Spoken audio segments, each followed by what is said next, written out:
Greetings, Ian from RTO here. Welcome to a very cold morning. There's been a hard frost out there. It's sunny in the blue skies, but very, very cold. So keep warm today, folks. Put that extra layer on. Okay, enough of the ramblings.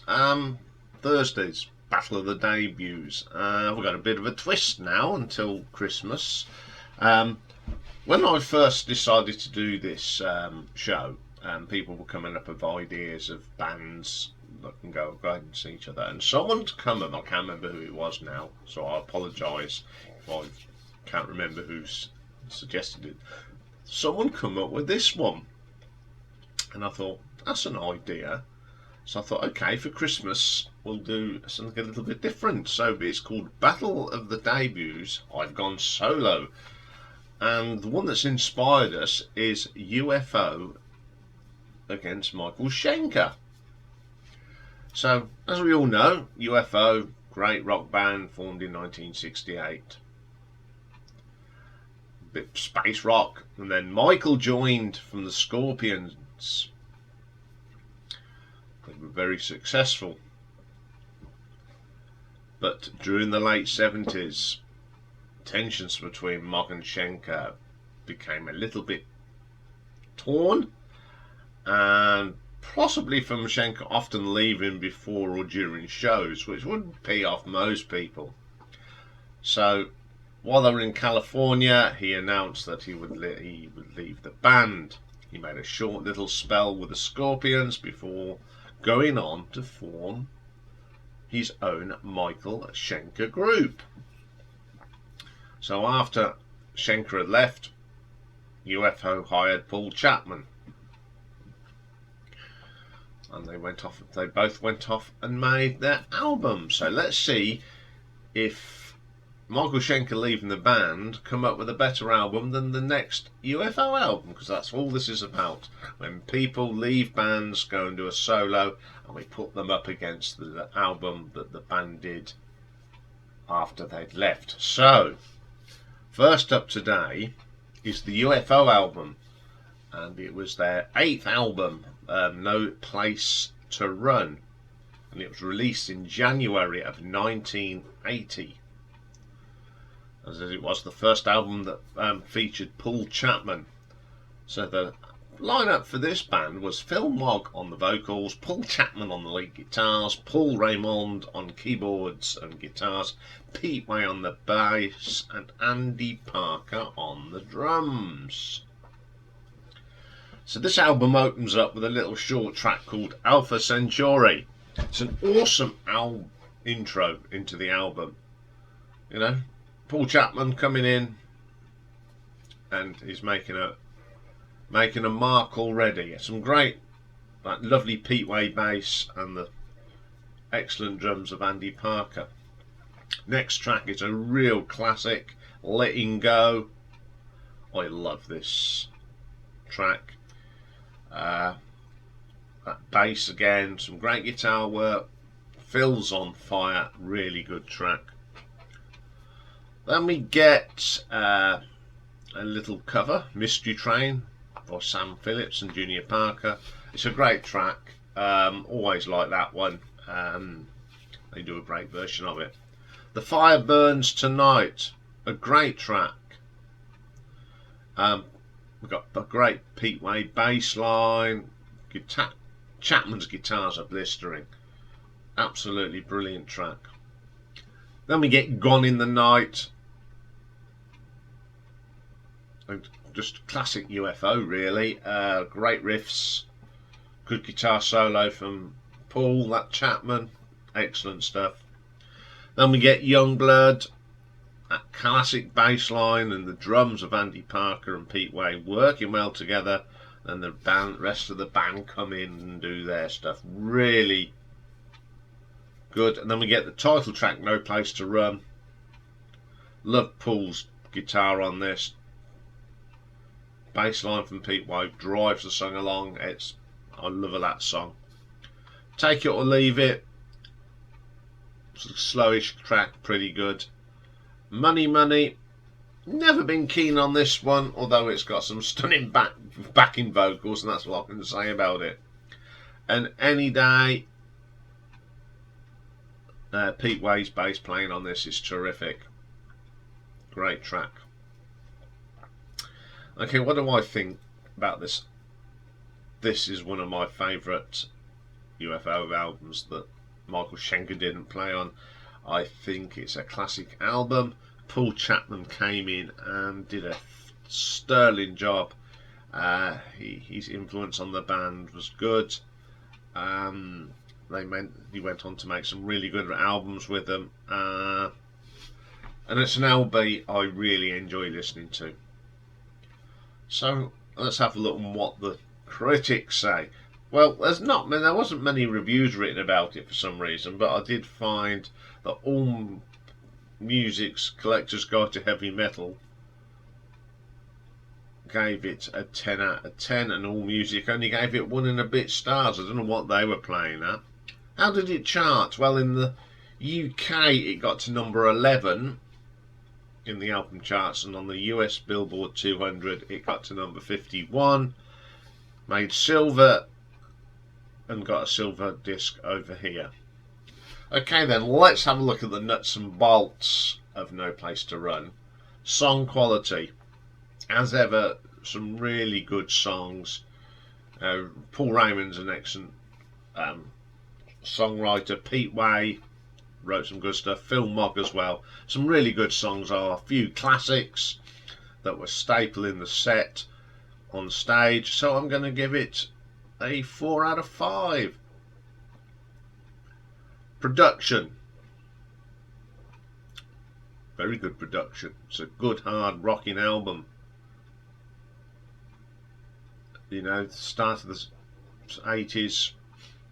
Don't know, this mampy pampy production had come in. It's just solid rock. So I'm going to give it a 4 out of 5. Reception. Mixed, really. Didn't get in the top 10 albums, but did very well. I think a lot of people went off them because Schenker had left. You know, there's these people that go, "Oh, that's it, UFO are finished." They weren't. They went on and had a very good career without him. So I'm going to give that a 3 out of 5. Cover design. Yeah, you know, I like it when you got a good rock picture of the band at the time. Got no problem with that one. So I'm going to give that a 4 out of 5. Which gives us a grand total for No Place to Run by UFO of 15 out of 20. So let's move on to Michael Schenker. Now, Michael Schenker, when he left UFO, he went back to briefly join the Scorpions on their 1978 album Love Drive. Played a few solos, and then he left there again. So come August 1980, he released his first solo project. It was the Michael Schenker Group, and it was just the self-titled album, Michael Schenker Group. And on this, Michael Schenker played the guitars, Gary Bardem was on the vocals, and we had some session musicians come in. We have Simon Phillips on drums. Again, he appears on loads of albums as Simon Phillips. Another great session bass player, Mo Foster. On keyboards we had the wonderful Don Airy. Production was Roger Glover.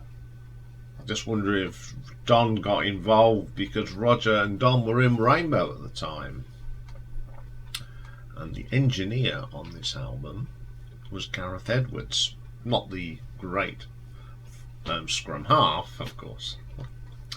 So, first track on here is a classic, Armed and Ready. This opens up with one of them great Michael riffs, one of my favourite tracks by Michael. Second track, Cry for the Nations. When this starts, you think, what's going on? You never accept this sort of thing from Michael. And then all of a sudden, bang, in comes them great riffs, some lovely keyboard from Don Airey, and a great vocal from Gary Barden. Victim of Illusion, one of my favourite tracks on this album. It's a classic. Great drumming here from Simon Phillips. Again, them great Michael Schenker riffs come driving through. Bijou Pleasurette, the guitar from Michael on this is brilliant. Just proves he's one of the great rock guitarists of all time. There's more to him than just heavy riffs. Feels Like a Good Thing, solid track, more great riffs, great vocal from Gary Barden. Into the Arena, another of those classic tracks from Michael Schenker. The usual sort of grindy riffs, a brilliant bass line from Mo Foster. Looking Out from Nowhere just continues with this great riffing. Guitar work on this from Michael is superb as usual. Tales of Mystery, a nice gentle rock track with a great guitar solo on it. It's just brilliant. Lost Horizons, classic. Great way to end the album. It's got some great riffs, solos, little licks from Michael, and the best vocal from Gary Barden on the album. I love this album. It's just got everything you expect from Michael. Great riffs, licks, solos, and a really good band that he put together, and helping that you've got Roger Glover doing your producing. It's one of my favourite albums of the 80s. So what did the old critics think? Well, the album was a commercial success and critical success, entering the charts in the United States, the UK and Japan, and was supported by the singles Armed and Ready and Cry for the Nations. The album also topped the KTUH's charts on the week of 29th of September 1980. So AllMusic gave it 4.5 stars out of 5. Billboard, it came up favourable, and the Collector's Guide to Heavy Metal an 8 out of 10. Chart positions, number 59 in Japan, number 8 in the UK, and number 100 on the US Billboard. So let's have a look at the nuts and bolts of this one. Song quality, has some really good songs. Schenker is a very good writer of songs. He's got a very bunch of talented musicians there. So I'm going to give this a 4 out of 5. Production, very good production. It's Roger Glover, very good producer. I'm sure we'll be hearing more of Roger Glover's producing skills at some stage. So I'm going to give production a 4 out of 5. Reception, very well was received. You know, it got in the top 10 in the UK, got into the top 100 in America, which is it's a high. Being 100, you think, well, that's quite low, but it isn't, considering the music around in America in the 80s, and to get to number 59 in Japan is pretty amazing as well. So I'm going to give that a 5 out of 5. Cover design, I don't like the cover. I think they could have had a better cover. It's a bit eerie, a bit dark. So I'm only going to give that a 3 out of 5. So for the Michael Schenker group, we have given a total of 16 out of 20. So according to the points, it's a win for the Michael Schenker group. Tough one though. Both have bright elements in their songs, all great. It's just great heavy rock. but when it comes to push and shove, I'm going to go with MSG today, purely because it's got Michael Schenker playing the guitar, and that's the only reason. I love both of these albums. It's tough because they're great. One great debut album from Michael Schenker, and a really good album from UFO, considering they lost their talisman guitarist. But of course, Paul Chapman is a good guitarist in his own right, and he took the band on to new horizons. So there we are. The winner today is MSG. But if you disagree with me, you can have your vote on the social media. Put it in the comments below. There's a poll on the community on Facebook. There'll be a poll on Twitter, or just tonight when you're on the live stream, come and vote there. So that's all for this. We've got a new show coming up after this. Another one of the pick and mix where we swap around each week. And this week we've got a thing called In the Camera's View, where we look at DVDs and VHS stuff. So today we're going to start off with Status Quo. So join me for that. So bye for now.